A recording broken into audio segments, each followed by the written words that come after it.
guys! Good morning now. Ngasi ay mamangi video da ina haizagiba weight loss ki recipe khara semjarake habado mayamna zu semona habire comment am tawbire doi damakte am thagachari ai gi video yembi beida makte am nungai jai comment am phaja phaja mayam bibire do yam nungai weight loss ki recipe ze hadi yengdringai mamangda ko aina weight loss se hadi to weight loss ki diet plan je follow tawdringai gi mamang sida akhoi gi hana sina akhoina hana tawramba routine khara change tawmina je ko hadi akhoi example oin haibado ko akhoi je hane pung 9 da hawale khala je ba adudo akhoina hujigi weight loss ki diet plan je tawdringai sida akhoi je yam jabada pung manga makhai taruk phawi manungda hawgabina jeba ko aduduga morning drink lorzi aduduga workout torazi workout tawningdaba kanguna walking chimminarazi aduduga thori chongzu yai ko thori ju chongazi aduduga next step ta khoi breakfast la ajeba breakfast pung kya ta minazi ge habada pung 9 da tawnya jeba ko je breakfast se aduduga lunch la aji aduduga numidang waramgi cha ju thakoi ne khoi weight loss ki diet plan tawina kan char da na te khudi mete ni cha cha le rakani no ko khara dum haidi wakal le bo khodi aduduna amayam haidi aigi khanjaba da ko haidi khudi mete ni na cha ka dum charaga le rakani na diet plan ga taw ji khara muskil haidi khara tawe ba khara khara wana thoe haidare ko ai gi oina su yang wana thoe ko adudo cha ju thak toine ko adagi pung 9 nungdagi pung 9 natraga 9 makhai bok ki minung jida ko nungdagi sak se sa thok toine ba aduduga thengabada pung 10 natraga na trama thoi ngamjaraga di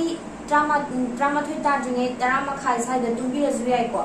aduduga daily ki tomaina for routine change se tawmina jeba anai ha akhoi je haidi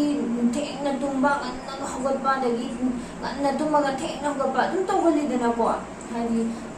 taw mi shwa we ba ai mak chu tawgala me ko ado khara change tawmina je duga that follow je tawmina je duga khoi noira ga lai baje khara gra handamina je duga ayang mayang kang mami gi dum phare ko duga khara noiba haidi yang kanging ba khodi khara diet ki je khara tawmina je wamina je hai tare akhoi ngahan chasan gi bada akhoi na hauna kuina akhoi gi matang sanga jaraga ai jaraga lakhi bajing do akhoi wa na lok so je wa badi ka shu wa da ni ko ado haidi ahan badi khara thimpu pi khoto pi khara di tawe ado adum phamina je duga diet follow je tawminarazi duga hakchang fana laiminarazi doiti ai kitchen da chanazi morning drink kamaina logani yeminarazi recipe duga lunch kamai tawni breakfast kamai tawni dinner kamai tawni amje akhoi weight loss ki follow tawdoin diet follow tawdoin na hana charambal do pulak kapthatoi na te ko thaw adum chadoi ni chini akhoi chini adum chadoi ni akhoi mi ni akhoi mi gi jinjak adum chadoi ni ba aduduga karamba po chadoino karamba po charoidoino habado adudu khitang khena bai wane ba chini khara diet is weight loss is de khamba chini je khatang haidi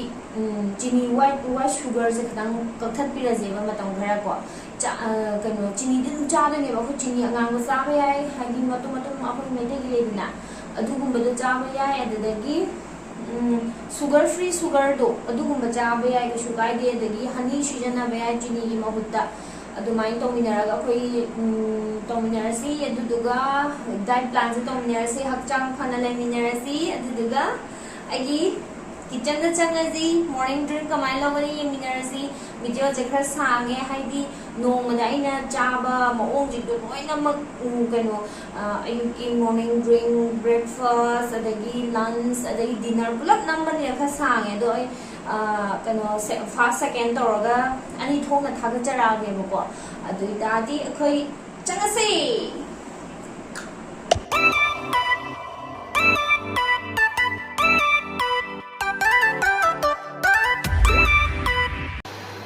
morning drink se makhan ani ahum thongna semakkebako haidi sidagi apamba ama so kono akoi somna haidi pambiba karambana hena isaga aidi sina hena pamjayena khanbado adudo dum tawraga thakbiba yai ai ani ahum thongna semjarakeba sida aina lawse long je maru long ahum natragana mari lobiro ko aduduga sida ising khara sore ko ija sida ising da long ahum natra mari je hapaga gong gong shohalani minit ama ani gumba ising je phajana shohalani long hapaga sije yam sore ko minit ani ahum gong gong sore go shohalaba matong sida long je hapaga minit ani ahum gong gong shohan biro ba aduduga yam sore ko minit ani mu sore aduduga khoi se muthatla thambirani isingje ko aduduga ma loliba patraji mathakta sumaina makhum ama khumdiraga minute ama muktang hadi longjigi machu kari kara magi machu mala khini ba isingjida long hapaga lonbagi machu ma kitang isingje color ma change la kane ba haktang khummaga da thambiraga aduga sumaina khumma thambiro aduduga minute ani mu la kanda akoi kenu isingje thakpa dum yare sumaina minute ani mu la kansida hangdokpi doinebako hangdokakanda sije khara lumbu ingtharakpai kanduda khoi sigi morning drink se dum thakpa yare minute yam kanna saraga ju thakpigano yam kanna ingaga ju thakpigano yam kanna ingragadi keno akhoina thaktoriba posigi kanabado mu khangoi baduna sumaina ising glass ama pikthana lonbiro I glass am lon bane sije kangjingi bani ko adudo sumaina long hapaga morning drink se lobi be are ko sigi long hapagi morning drink ki kano sida laire kamaina semgada ge habado duga second da amana mu anishuba ama mu semjarake ngasai go process tap manana ising glass amagi chang akhoi lobirani ko duga akhoi hojik semdina kai hapan habada dalchini akhoi jang thongbadaga hapa dalchini je hapirani chamthonga ki dalchini je hapirani ko duga is the mix to je soap ka jira ga ne ai si morning drink sem na bai da makta mix to ra tham bane ba adudo spoon ta hon bi je ko ai chang khang la ba spoon to ro kon ja sumaina nungdang da gi tingaga thamamaga kano de jira ga soap ka je nungdang da gi glass amada tingaga thamamaga ko adugi tingaga thamamiba glass ki ising do dum nongalakpada sahalaga bong bong pharong sawla dum thakpirasu yai aduga yam sambida sumaina ising je hana thagalaga dalchini hapaga jira ga soap ka je thada biraga na tang minute ama gumba lonbiba yam sawre ko sai dalchini ga dagi soap ka jira ga hapaga yam sawre ko isi minute ani mu sawre doi tadi muthat pirani sumaina chaloni ma paraga chumbiro ko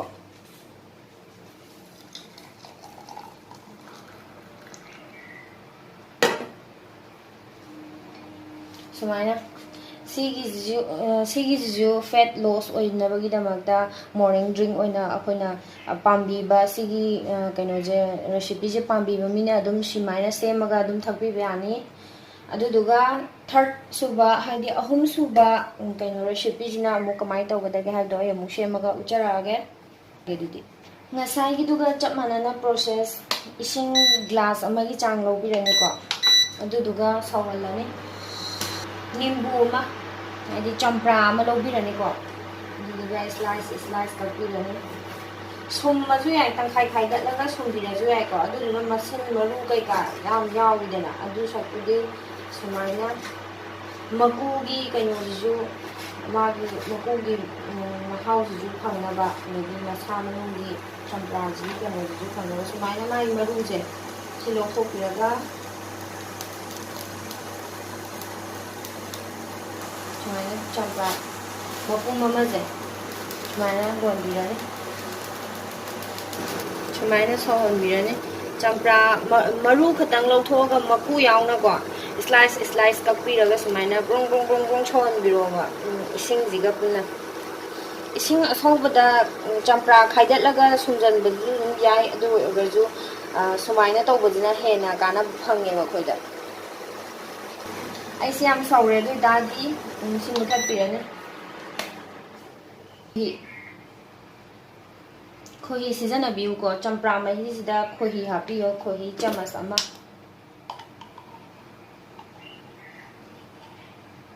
खोही चमच अमा हापिउ को दुदी सी लोरे चंप्रागा खोही चमच अमगा हापगा सोंगी morning drink से लौबीबा याय अदगी morning drink की कनो रेसिपी अहुम निगो इन पिजैजे सिदगी अपाम्बा अमा हेक्ता लौरगा सोमना थकबीबा यायबा आई होजी ब्रेकफास्ट से मगे अदुदी ब्रेकफास्ट से आई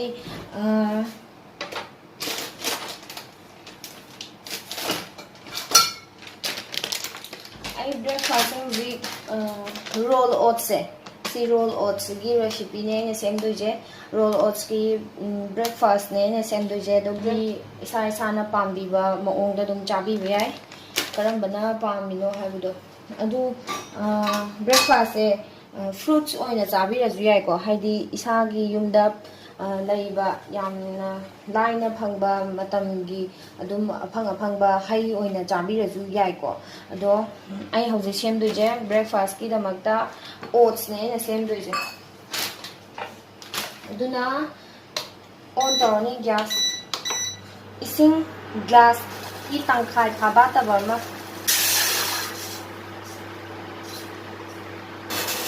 सौरे को इसिंगे यामना इसिंगे सौरकांसिदा ऐसिदा याम लंखदे ऐसिदा लौरिजे ओट्स नेबको ओट्स टेंकोट सी की तंखाय मु आई थंदगी नेबा इन सेमदुजे अदुना ओट्स से सुमाइना तंखाय मु लौबिरनी इसिंग असौबसिदा हापिरनी दुगा फजना मुन्नबा हाना ओटपिरनी सुमाइना इसिंग अचंबसिदा दुको आई ओट्स से उसी यामना सोप ओइरे हाइदी इसिंजे कंगना सौरकपदा याम सोप ओइरे सुमाइना अदुगा आई होजिक लौरिजे संगोम महीनिको संगोम अहिंगबा महीदो संगोम अफाबगा तौरगा सेमगा चाबजु लैबो ओट्स मयामजे अदो संगोम अफाबगा सेमगा चाबिगनो संगोम अफाबजे मसागी ओइना शुगर अदुम यावबनेबा अदुना प्लेन ओइबा सुमाइना संगोम महीजे ओइना लौबियो दुगा नसाई अइना हाफिबा इसिंगदो मुन्ना कंग ओट्से पोपनबैदमक्ता लोनबैदमक्तानेबा अइना हाफिजे नसाइदो अदो इसिंग महीदो कंग्रबनिना इसिंग लोय कंगेगो सिजे सुमाइना पोपगा लैरेबा मागी ओट्स की मसकसे सिदा अइना हाफतुजे संगोम अइना ngasai लौगिबा इसिंग ग्लास तंखाई की तंखाई निदना अइना ngasai लौगिबदा अदुगी संगोम नामु संगोम ग्लास तंखाई मा लौरनेबा आई ओट्स याम सेम नते दुना संगोम जे खितंग खंगेबो अइ लौजेजे सिजे हेजन बिरने सुमाइना ओट्स सिदा दुदुगा मिनिट अहुम मरी मु फुटलने हाइदी ऑलरेडी मुल्ला लैरबनेबो ओट्स अदुदुना संगोम जे सौरगा मागी मिनिट अमा अनि मु संगोम जे फजना सौबगी मतमदो अदुको खतंग थंबिरनेबा ओट्स हाइदी मुल्लगा लैग्रबनिना कशु याम कुइदन लोनबगी मरम लैत्रेबा माजे अदुदो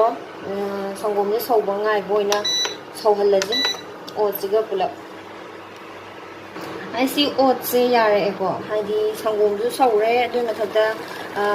कइनो ओट्स जो नंगसले हाइदी चांग जे चप चारेबा सिगी चांग जिदनेबा खोइना नसाई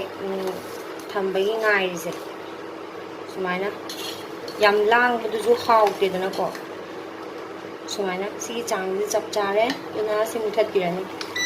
आई ngasai लौबिदो टेंकोट मचागी तंखाइनेबा दु संगोमगा ओट्सिगा इसिंजिगा लोरकांदा ओट्सि पोक्थोरकांदा फन्याम अदुम थोकपनेबा मी अमगिदमक्तदि अदुम चक चाबनेबा टेंकोट मचा होय युमदगा ngari nganabagi टेंकोट की साइज तुनेबा ngasai ओलिबा कइनोदो टेंकोट मचा पिसक तुनेबा अदुगी तंखाइ दुमा ꯃꯤ ꯑꯃꯒꯤꯅꯤꯀꯣ ꯑꯩꯅ ꯍꯥꯏꯖꯔꯤꯁꯦ ꯃꯤ ꯑꯅꯤꯒꯨꯝꯕ ꯆꯥꯃꯤꯟꯅ ꯇꯥꯔꯒꯗꯤ ꯑꯗꯨꯒꯤ ꯇꯦꯡꯀꯣꯠꯇꯣ ꯑꯗꯨꯝ ꯄꯤꯛ ꯊꯟꯕ ꯑꯗꯨꯝ ꯇꯧꯕꯤꯕ ꯌꯥꯏ ꯑꯗꯨꯗ ꯑꯩꯅ ꯍꯥꯞꯇꯣꯏꯁꯦ ꯈꯣꯍꯤ ꯑꯩꯈꯣꯏꯗꯤ ꯑꯗꯨꯝ ꯈꯤꯇꯪ ꯆꯝꯕ ꯑꯗꯨꯝ ꯄꯥꯝꯕ ꯃꯤꯒꯤꯗꯤ ꯑꯗꯨꯝ ꯀꯩꯁꯨ ꯀꯥꯏꯗꯦꯀꯣ ꯑꯗꯨꯗꯨꯒ ꯈꯤꯇꯪ ꯊꯨꯝꯅ ꯑꯗꯨꯝ ꯆꯥꯒꯟꯕ ꯃꯤꯒꯤꯗꯤ ꯑꯗꯨꯝ ꯈꯣꯍꯤꯁꯦ ꯍꯥꯞꯄꯤꯕ ꯌꯥꯏ ꯈꯣꯍꯤ ꯆꯃꯁ ꯇꯪꯈꯥꯏꯃꯨꯛ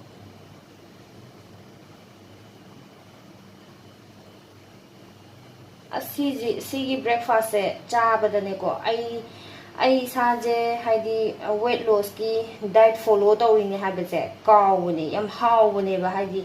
ꯍꯥꯎꯇꯕ ꯆꯤꯟꯖꯥꯛ ꯑꯣꯏꯗꯕꯅꯦꯕ ꯌꯥꯝ ꯊꯤꯅ ꯍꯥꯎꯕꯅꯦꯕ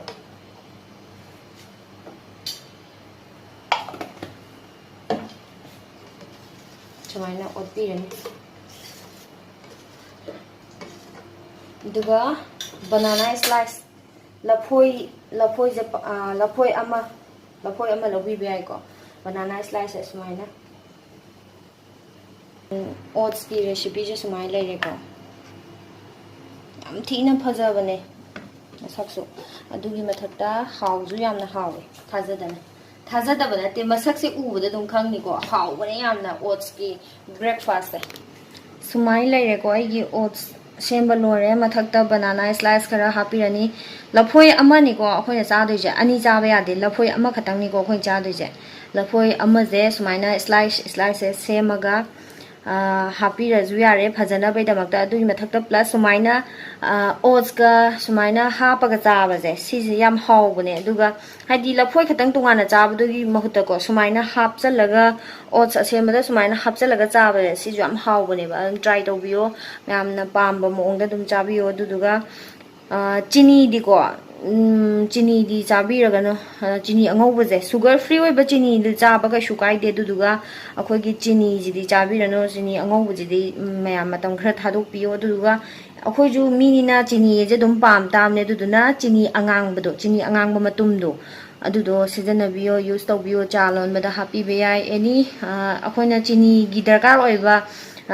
ꯆꯤꯟꯖꯥꯛ ꯑꯩꯈꯣꯏꯁꯨ ꯃꯤꯅꯤꯅ ꯃꯤꯒꯤ ꯆꯤꯟꯖꯥꯛꯁꯦ ꯑꯩꯈꯣꯏꯁꯨ ꯆꯥꯅꯤꯡꯉꯤꯅꯦ ꯑꯁꯥꯕ ꯑꯊꯨꯝꯕ ꯑꯌꯥꯛꯄ ꯂꯣꯏ ꯆꯥꯅꯤꯡꯉꯤꯅꯦꯕ ꯑꯗꯨꯗꯨꯅ ꯆꯤꯅꯤ ꯑꯉꯥꯡꯕꯁꯦ ꯑꯣꯏꯅ ꯁꯤꯖꯤꯟꯅꯕꯤꯌꯣ ꯆꯤꯅꯤ ꯑꯉꯧꯕꯒꯤ ꯃꯍꯨꯠꯇ ꯑꯗꯨꯃꯥꯏꯅ ꯇꯧꯔꯒ ꯑꯩꯈꯣꯏ ꯕ꯭ꯔꯦꯛꯐꯥꯁꯀꯤ ꯔꯦꯁꯤꯄꯤꯁꯦ ꯁꯤ ꯑꯣꯠꯁꯀꯤ ꯔꯦꯁꯤꯄꯤ ꯑꯃ ꯁꯦꯝꯖꯔꯦ ꯑꯗꯨꯗꯤ ꯑꯩꯈꯣꯏ ꯂꯟꯁꯀꯤ ꯃꯇꯝꯗ ꯑꯃꯨꯛ ꯂꯥꯛꯑꯁꯤꯀꯣ